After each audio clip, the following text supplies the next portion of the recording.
Bismillahirrahmanirrahim. Assalamualaikum warahmatullahi wabarakatuh. Hello everyone. Perkenalkan, nama saya Surratun Nafisah, Prodi Manajemen Bisnis Syariah STI Al Mustadiyah Garut. Nah, di sini saya akan berbagi materi mengenai bisnis skala kecil dan menengah. Happy watching.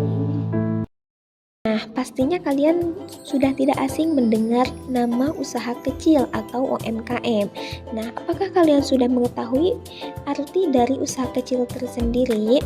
Nah, usaha kecil ini merupakan setiap usaha yang dilakukan oleh perseorangan atau badan hukum yang menjalankan kegiatan dalam bidang ekonomi atau dilakukan secara sederhana dengan tujuan untuk mendapatkan keuntungan dengan batasan-batasan tertentu. Atau dengan kata lain, usaha kecil ini merupakan usaha yang dibangun dalam skala kecil, modalnya kecil, serta cakupan pasar yang kecil pula. Namun, melihat kesempatan yang besar, membuat usaha kecil ini dapat memberikan penghasilan yang cukup lumayan besar. Nah, selanjutnya yaitu usaha kecil ini memiliki ciri-ciri tersendiri. Yang pertama yaitu manajemen tergantung pemiliknya. Yang kedua yaitu modal disediakan oleh pemilik. Jadi modal ini dikeluarkan oleh kita, dikelola oleh kita, dan kembali lagi kepada kita.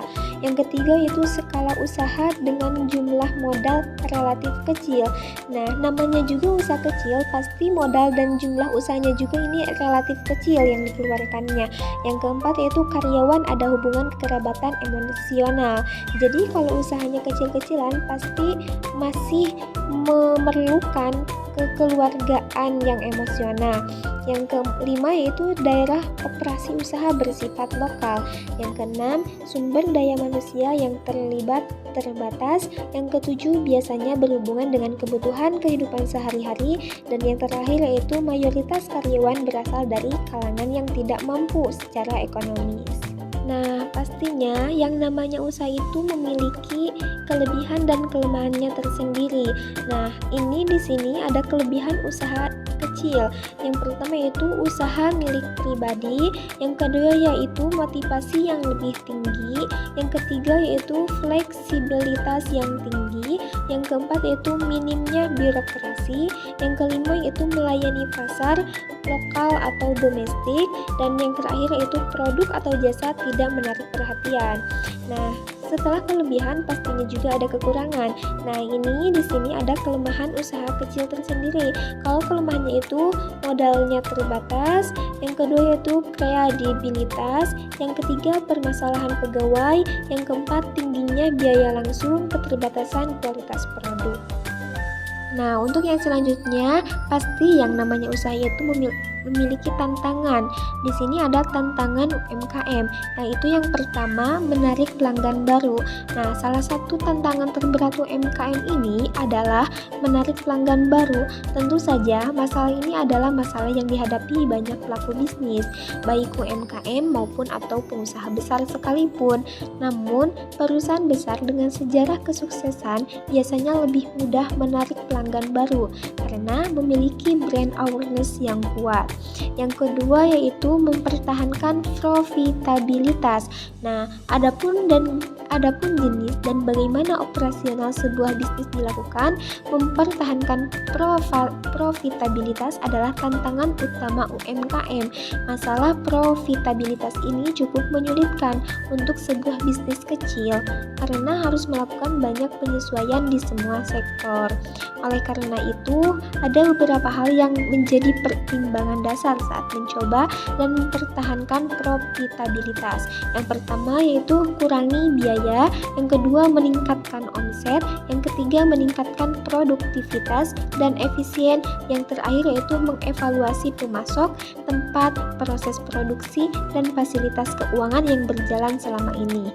Yang ketiga yaitu ada mempertahankan karyawan yang berharga.